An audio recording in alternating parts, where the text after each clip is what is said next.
আশ্চর্য, মানে আমি অনেক চিন্তা করি, আমার অনেক ভাবনা এটা।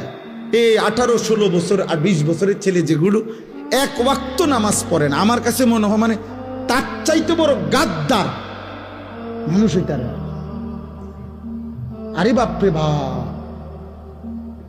তার মতো নিকৃষ্ট গাদ্দার, কারণ এতে শক্ত গাদ্দার, কারণ তার চারিদিকে ইসলাম আর পরিবেশ, মসজিদ, মাদ্রাসা, তার বংশের ফ্যামিলির, তার আত্মীয় স্বজনের অগণিত ব্যক্তি নামাজ পড়ে। তার স্বাস্থ্য ভাই হয়তো হাফেজে কোরআন, খবর নেই। তার বাতিজা একজন আছে হয়তো হাফেজে কোরআন। তার ঘরের অনেকেই আশেপাশে নামাজ পড়ে, আজান হয়, তাগক বাড়িতে হুজুর আইয়ে যায়, তাদের এলাকায় আলেম ওলামা ঘোরে।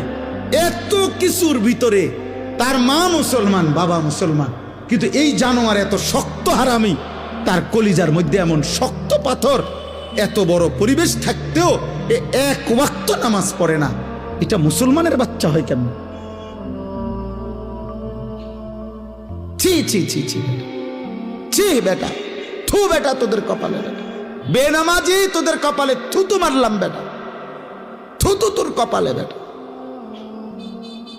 থু মারলাম তোর কপালে বেটা, বদনসিব বেটা। আল্লাহ না চিনলে মানুষ হয় নাকি? আবার মালিক না চিনলে? আরে বেটা, মানুষ কৃতজ্ঞতা বোধ যার নাই, দুনিয়ার মানুষ পরিভাষার মধ্যে তাকে মানুষ বলে না। কেউ যদি এমন হয় যে আমি আজকে 30 বছর না, আজকে 5 বছর মিয়া আমনে সুখে দুঃখে আমি টাকা পয়সা দিয়ে গেছি, বিপদে আপদে টাকা দিছি, যখনই যা লাগে আমি আমনে দিছি, আজকে যখন 5 বছর পরে যদি আমনে আমার থেকে চোখ ফিরে এনেন, মৌলানা আপনার নাম কি বলে? জি, তো আমি কি বলবো তখন? তুই মানুষের বাচ্চা নিবে, তোর আজকে 5টা বছর ধরে আমি এত কিছু করলাম তোর লাগিয়া, আজ তুই চোখ ফিরে এলি বেটা, মানুষ বলবে কি না এটা?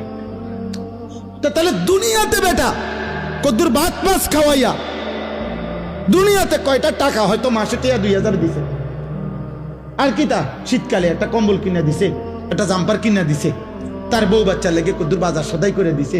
এতটুকুর কৃতজ্ঞতার কারণেও মানুষ যে কৃতজ্ঞতাটা চায়, আসমানওয়ালা যদি বলে বান্দা এত বড় আসমান দিলাম, জমিন দিলাম, এত বড় সৃষ্টি জগৎ দিয়ে 24 ঘন্টা আমি তোকে লালন পালন করে বিনিময়ে তুই বান্দা আমারে একটা সাজদা দেও না, তুই মানুষের বাচ্চা,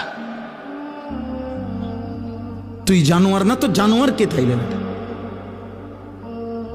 বলো বেটা, একটা বেনামাজি ছেলে দাঁড়া বেটা, বল তুই মানুষের বাচ্চা কিনা, বল, এখানে দাঁড়ায় প্রমাণ কর বেটা। এখানে বাচ্চা আছে, সবাই মিললে দরকার হলে এখানে মেল হইব, দরবার হইব, হায় কিভাবে মানুষের বাচ্চা তুমি? কৃতজ্ঞতা বোধ যার মধ্যে নাই, সে মানুষের বাচ্চা হয় কেমনে? অকৃতজ্ঞ তো মানুষ হইতে পারে না। সামান্য মানুষ ভদ্রতা শিখায়। যে একটা মানুষ একটা বাচ্চাকে যে চিপস কিনে দেয়, তো তার মা তাকে শিখায়, বাবা শিখায়, আব্বু থ্যাংক ইউ বলো, তোমাকে একটা চিপস দিছে, থ্যাংক ইউ বলো, ধন্যবাদ দাও, কৃতজ্ঞতা আদায় করতে শিখো যে সে তোমাকে একটা চিপস দিছে। আল্লাহ তাআলা একটা চিপস দিছে ডেইলি, কথা বলে না? আল্লাহ তাআলা ডেইলি শুধু 1 প্লেট ভাত দেয়? তো বলো আব্বা বলো, কি সুরত বানাইছো এগুলা? এই মুসলমানের ছেলেরা, এই বাবা, বেঈমানের চুল তোদের পছন্দ হইল কেন বাবা? বল তুই, এই তোর কোন হিন্দু বেঈমান তোর জন্য কোনোদিন কাঁদছে কিনা তুই বল? কোন ইহুদির বাচ্চা, কোন খ্রিস্টানের বাচ্চা, কোন বেঈমান তোদের জন্য কোনোদিন কাঁদছে কিনা? তোদের জন্য 23 বছর কাঁদছে যিনি, তিনি তো মদিনার বন্ধু রাসূলুল্লাহ সাল্লাল্লাহু আলাইহি সাল্লাম। তো যিনি 23 বছর কাঁদছেন, উনি এই চেহারা দেখবার জন্য কাঁদছেন?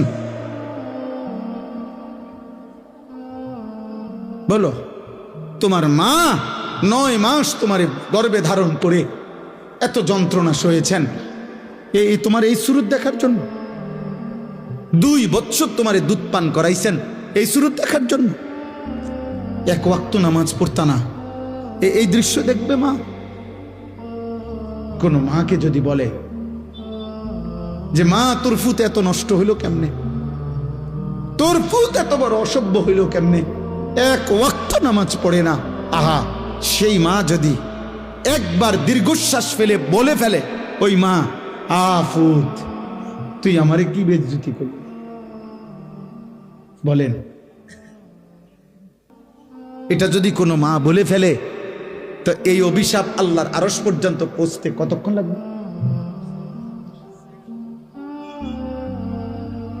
বাপ যদি বলে ফেলে, ফুত, তুই কেমনে আমার এত বড় বেইজ্জতি করলি? মানুষে কয়, তুই আমার ফুত কেমনে হইলি? বলো বাবা, একটা ছেলে বলো যাদের চেইলে চুলে কাটিংওয়ালা, সামনে কা বামে তোমরা যে ডিজাইনে বলো, এ তো মুশরিকের চুল বাবা। খোদার কসম, আল্লাহ রসুলের বিশুদ্ধ হাদিস, নবী সাল্লাল্লাহু আলাইহি সাল্লাম, নাহা রাসূলুল্লাহ সাল্লাল্লাহু আলাইহি সাল্লাম আনিল কাযা, একটা আরবি শব্দ, কাযাউন, কফ জা আইন। সাহাবারা জিজ্ঞেস করছে, ওয়ামাল কাযা ইয়া রাসূলুল্লাহ, এই কাযা মানে কি, যেটা আপনি নিষেধ করেছেন, নবীজি নিষেধ করেছে। তখন ব্যাখ্যা দিছেন যে কোন ব্যক্তি তার চুল একাংশ, কিছু অংশ একদম হলক মানে মুন্ডন করে ফেলা, কিছু অংশ রেখে দেওয়া, আল্লাহ রসুল বলছেন এটা কাযা, এটা আল্লাহ নবী স্পষ্ট নিষেধ করেছে।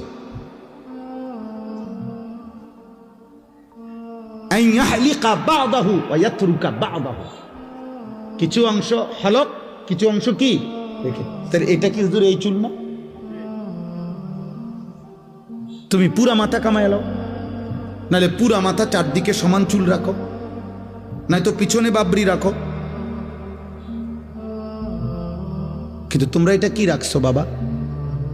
তোমরা বলো, কার থেকে নিছো? সেলুন থেকে, নাফিদ থেকে, সিনেমার কোনো নায়ক থেকে, মোবাইলের কোনো ডিজাইন থেকে, ফুটবলের কোনো খেলোয়াড় থেকে? ছি ছি ছি ছি, এত নিচে নেমে গেল বিবেক,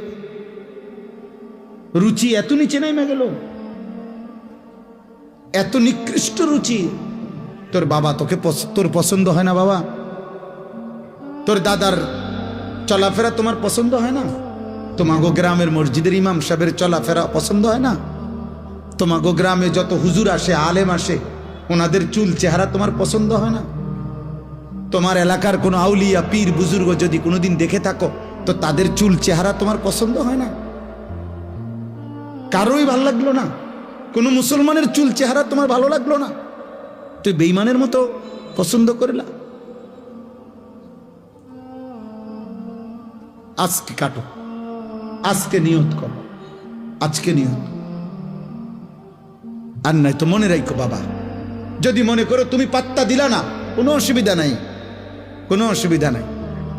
আল্লাহ তাআলা সেদিন নবীজিকে বলছিলেন, বন্ধু, কালেমার দাওয়াত আপনি সকলকে দেন, বাকি ইসলামের বিজয়ের জন্য আপনার সাহাবী লাগবে কয়জন, কারা কারা আগামী দিনে পৃথিবীময় ইসলামের পতাকা ছড়িয়ে দেওয়ার জন্য এই লোক যা লাগবে সেটা আমি বাছাই করে নেব, আপনি দাওয়াত দিতে থাকেন। এই জন্য আল্লাহ তাআলা বলছেন, বন্ধু, আবু জেহেলকে আপনি দাওয়াত দিছেন, আবু বকরকে আপনি দাওয়াত দিছেন, ওমরকে আপনি দাওয়াত দিছেন, আবু লাহাবকে আপনি দাওয়াত দিছেন, বাকি আমি আবু বকরকে নিলাম, আবু জেহেলকে নিলাম না, ওমরকে নিলাম, আবু লাহাবকে নিলাম না। আমার ইচ্ছা।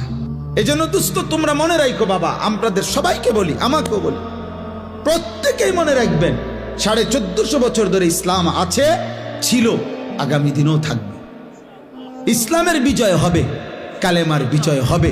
মাহদী এই পৃথিবীতে আসবে, দাজ্জাল প্রকাশ পাবে এবং দাজ্জাল নিহত হবে। ইহুদিদের শেষ ব্যক্তিটা নিহত হবে। সারা পৃথিবীময় আরেকবার খোদার কসম, নবীর ভবিষ্যৎবাণী, যদি কিয়ামত, আল্লাহ রাসূল বলছে ইসরাফিল ফু দেওয়ার আর একদিন যদি বাকি থাকে, নবীজি বলছেন তবুও আমার উম্মত বিশ্বাস করো যে মাহদী আসবে, আর মাহদীর নেতৃত্বে সারা পৃথিবীতে আরেকবার ইসলামের খেলাফত, ইসলামের পতাকা উড়বে, যদি কিয়ামতের আর একদিনও বাকি থাকে। এটা হবে। কিন্তু তোমাদের মতো অনেক ছেলে, মনে রাখো, চরিত্রহীন, লম্পট, জুয়ারি, মদখোর, নেশাখোর, নারী লোভী, উলঙ্গ ছবি দেখায় অভ্যস্ত, বেঈমান মুশরিকের চাল চলন, চুল চেহারা হতে পারে। যুবক, তোরে নেবে না খোদা, তোরে ছাড়াই ইসলামের বিজয়। সেদিন আবু জেহেলকে ছাড়াই ইসলামের বিজয় হয়েছে। আবুল আহাবকে ছাড়া ইসলাম বিজয় হয়েছে।